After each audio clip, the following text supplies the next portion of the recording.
اتنا مہربان ہے اللہ رب العالمین، اتنا مہربان ہے کہ کچھ جنگی قیدی اللہ کے نبی کے پاس لائے گئے۔ کچھ جنگی قیدی سمجھتے ہیں نا، قیدی، بندی جن کو میدان جنگ میں جنگ کے دوران گرفتار کر لیا گیا، اریسٹڈ بندی۔ تو ایک جنگ ہوئی، جنگ میں کافر ہار گئے، تو اس میں جو کافر گرفتار کر لیے گئے ان کو جنگی بندی کہتے ہیں، جنگی بندی۔ کچھ جنگی بندی اللہ کے نبی کے پاس لائے گئے، ان میں ایک عورت بھی تھی، ایک لیڈی بھی تھی۔ اس کا بچہ کہیں، چھوٹا سا دودھ پیتا بچہ کہیں کھو گیا تھا، کہیں گم ہو گیا تھا۔ اللہ کے نبی صلی اللہ علیہ وسلم کے پاس وہ لائی گئی، لیکن وہ کسی بچے کو دیکھتی دوسرے کے، اس کا بچہ تو کہیں کھو گیا، وہ کسی کے بچے کو بھی دیکھتی تو پکڑ لیتی اور پکڑ کے اپنے پستان سے لگا لیتی اور دودھ پلانے لگتی۔ اللہ کے نبی نے پوچھا کیا ہوا اس کو، یہ جس کا بچہ پکڑتی اس کو دودھ پلانے لگتی؟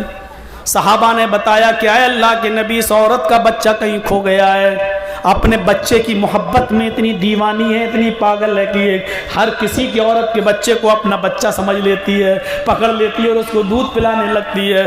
اللہ کے نبی صلی اللہ علیہ وسلم نے فرمایا اچھا یہ بتاؤ، اگر اس عورت کا بچہ مل جائے، سنیے نبی نے کیا مثال دی، اگر اس عورت کا بچہ مل جائے، پھر میں ایک آگ لگاؤں، آگ جلاؤں اور اس عورت سے کہوں کہ اپنے بچے کو آگ میں ڈال دے، تو کیا میری لگائی ہوئی آگ میں یہ عورت اپنے بچے کو ڈال دے گی؟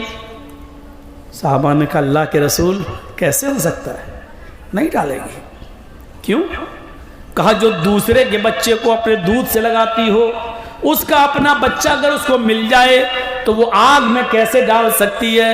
اے اللہ کے نبی، اگر اس کا بچہ دھوکے سے بھی آگ میں گر گیا تو اس بچے کو بچانے کے لیے اپنے آپ کو آگ میں ڈال دے گی اور اس بچے کو بچانے کی کوشش کرے گی۔ جو عورت اپنے آپ کو جلانا گوارا کر لے، وہ عورت اپنے بچے کو آگ میں پھینک نہیں سکتی، آگ میں ڈال نہیں سکتی۔ کھائی اتنا پیار ہے اس عورت کو اپنے بچے سے؟ کہاں؟ سنو، جس طرح یہ عورت اپنے بچے کو آگ میں ڈالنا گوارا نہیں کرتی، اللہ بھی اپنے بندے کو جہنم میں ڈالنا گوارا نہیں کرتا۔ اور اس کے بعد جو آپ نے الفاظ ادا کیے، مسلم شریف کی حدیث کے اندر وہ الفاظ یوں آئے ہیں، اللہ ارحم بعبادہ من ہذہ بولدہا۔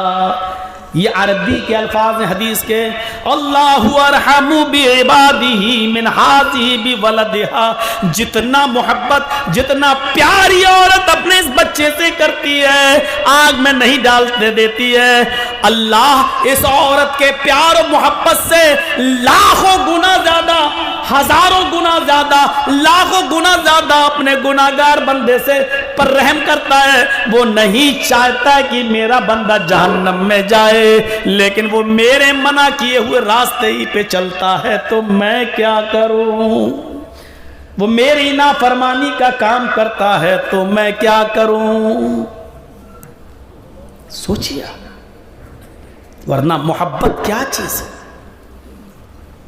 اللہ نے یہ محبت جو پیدا کی ہے ماں کے دل میں، وہ کوئی معمولی محبت ہے؟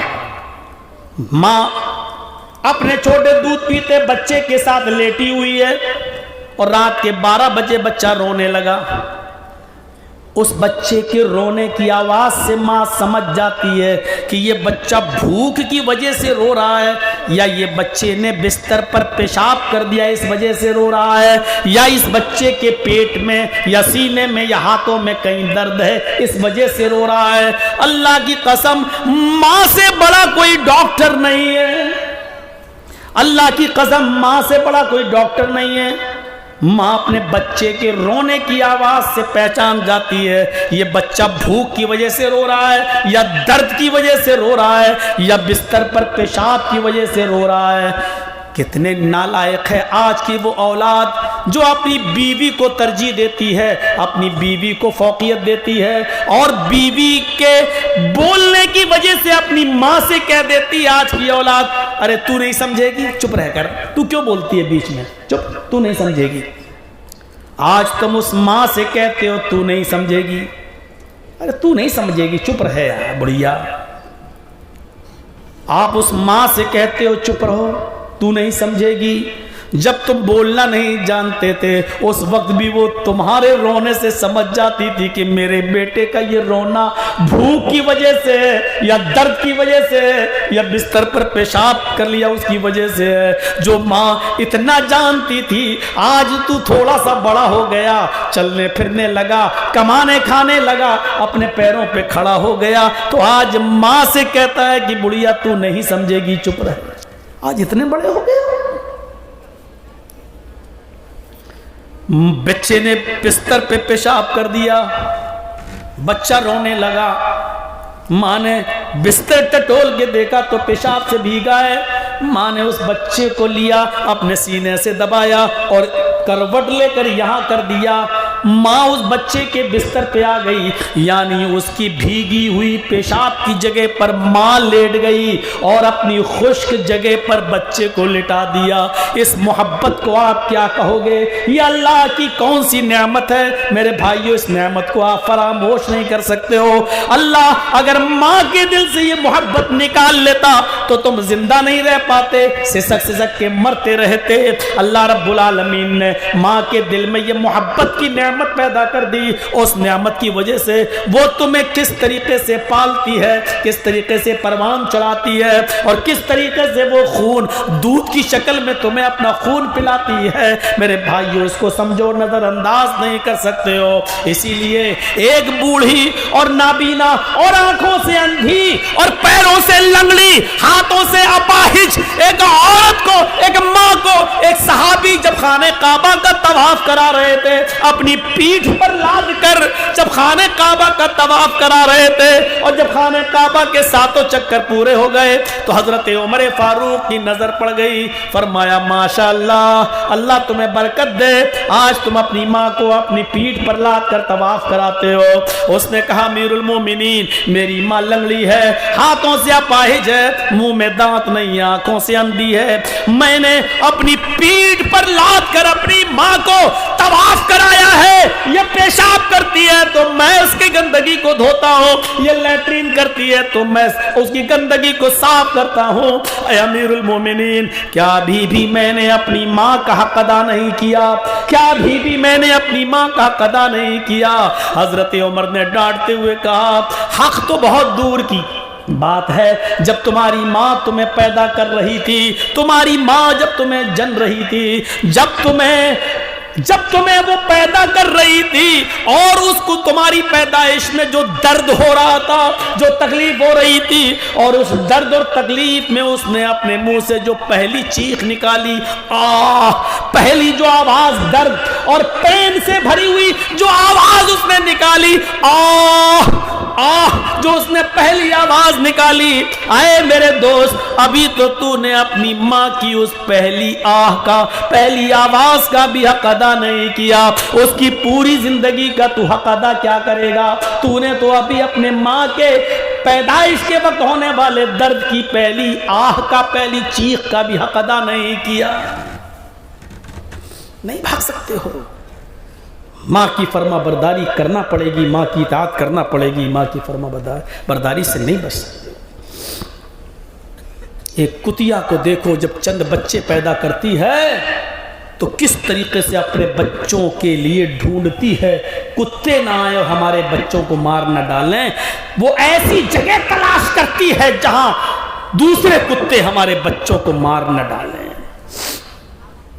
ایک مرغی دیکھو، جب بلی کو دیکھتی ہے تو بھاگ جاتی ہے، یہ بلی ہم پر حملہ کر دے گی. لیکن جب وہی مرغی چند انڈوں پر بیٹھتی ہے اور جب ان انڈوں سے بچے نکلتے ہیں اور چند بچے جب اس کے پیچھے پیچھے چلتے ہیں اور اچانک بلی آ جاتی ہے، تو یہی مرغی جو بچوں سے پہلے بھاگ جایا کرتی تھی، آج اپنے پیچھے اپنے بچوں کو دیکھتی ہے تو یہ بھاگتی نہیں ہے، بلکہ بلی کے سامنے اپنے دونوں پر کھول کر کھڑی ہو جاتی ہے اور اپنے بچوں کو اپنے پروں میں سمیٹنے کی کوشش کرتی ہے. اور بلی کے سامنے بھلے ہی وہ مار دی جائے، لیکن وہ بلی سے لڑنے کی کوشش کرتی ہے، کیونکہ اب وہ اپنے زندگی کی لڑائی نہیں اپنے بچوں کی خاطر لڑنا چاہتی ہے. یہ جانوروں کے اور پرندوں کے بچوں کے اندر بھی محبت اللہ رب العالمین نے ایک ماں کے دل میں ڈالی ہے.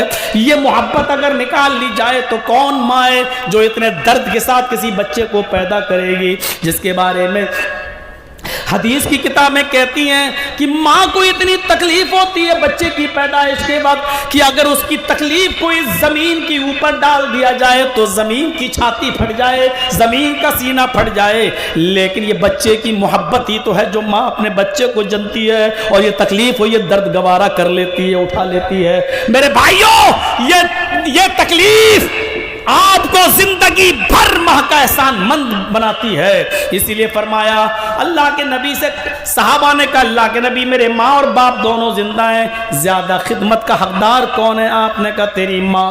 اس نے کہا پھر؟ کہا تیری ماں. اس نے کہا اللہ کے نبی پھر؟ آپ نے کہا تیری ماں. آپ صحابہ نے پوچھا اس کے بعد؟ کہا تیرا باپ. یعنی باپ سے 3 گنا زیادہ حسن اخلاق کی اور خدمت کی حقدار ماں ہے، اس لیے کہ اس نے 9 مہینے تمہیں اپنے پیٹ میں رکھا ہے. تم جو ہے کھانا پکاتی تھی تو تمہیں سنبھالتی تھی، سوتی تھی تو سنبھالتی تھی، کروٹ بدلتی تھی تو اس طریقے سے کہ تمہیں تکلیف نہ ہو.